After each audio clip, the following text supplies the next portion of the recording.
দেবাদিদেব মহাদেব তথা সদাশিবের জন্ম কোনো মাতার গর্ভ থেকে নয়।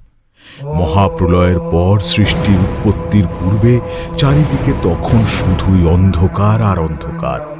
সব আলো নিভে গিয়েছিল, শুধুমাত্র সদাশিবের সেই তেজস জ্যোতি জ্বলছিল। সদাশিব নিরাকার, তাঁরই ইচ্ছায় সৃষ্টির রচনা হয়। সৃষ্টির রচনার পূর্বে এই জ্যোতি সদাশিব লিঙ্গাকার রূপে আত্মপ্রকাশ করে, আর সেই তেজস জ্যোতি থেকেই উৎপত্তি হয় ভগবান বিষ্ণুর। হে বিষ্ণু, তোমার সৃষ্টির একটাই কারণ, তোমাকে তপস্যা করতে হবে।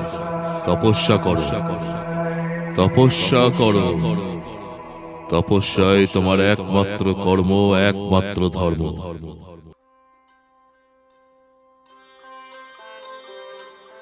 তপস্যারত বিষ্ণুর শরীর থেকে জলধারা নিঃসৃত হতে থাকে।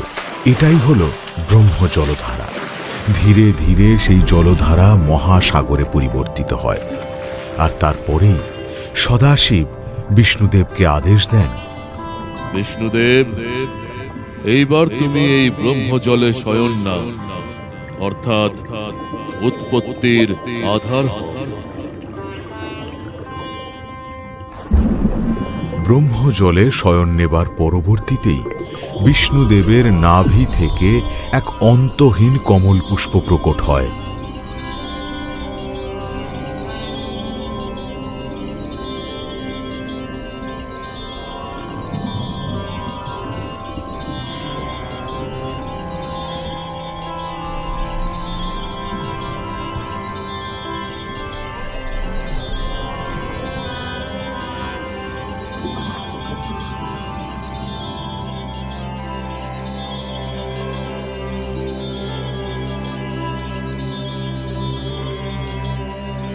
সদাশিবের সেই জ্যোতি থেকে সৃষ্টির আরেক দেব ভগবান ব্রহ্মা প্রকট হন, এবং তাকে স্থাপন করা হয় বিষ্ণুদেবের নাভি থেকে উৎপত্তি হওয়া সেই কমল পুষ্পে।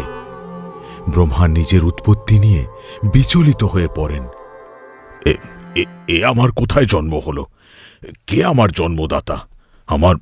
আমার উৎপত্তির স্রোত কি? ব্রহ্মা তখন জন্ম রহস্য জানার জন্য সেই কমল পুষ্পে দাঁড়িয়ে নিজের জন্মদাতার অন্বেষণ করার জন্য তাঁরই আধার কমল দণ্ডে প্রবেশ করেন। সেই কমল দণ্ডের ওপরে নিচে চারিদিকে শুধুই শূন্যই শূন্য। যুগের পর যুগ ধরে সেই কমল দণ্ডে তিনি ভ্রমণ করতে থাকেন, কিন্তু কমল দ্বারে নিরন্তর গমন করার পরেও ব্রহ্মদেব সেই কমল দণ্ডের অন্তের সন্ধান করতে পারেন না।